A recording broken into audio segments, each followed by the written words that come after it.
तर भेळ बनवण्यासाठी आपल्याकडे पहिले फॉर्म्युला रेडी आहेत आणि भेळ बनवणं काय जास्त कठीण नाही, सोपं फक्त आपल्याला हे सगळ्या गोष्टी असतात, हे सगळं मिक्स करायचं आणि त्याला म्हणतात भेळ.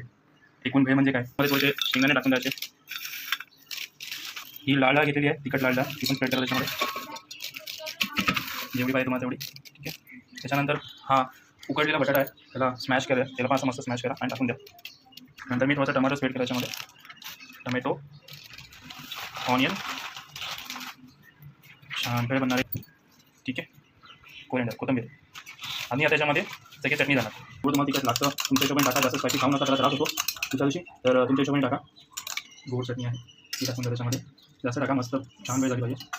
ओके. आणि त्याच्यानंतर मिक्स इट वेल, त्याला भैयासारखं मिक्स करा. चाट मसाला पाहिजेच त्याच्यामध्ये, त्याच्याशिवाय चव नाही आहे. बघा कलर चेंज झाला त्याचा. थोडीशी त्याच्यामध्ये पुरी क्रश करून टाका, जे खाताना क्रंच येतो त्याच्यात. चल, तर वरून थोडीशी अजून डाळ टाकूया आपण.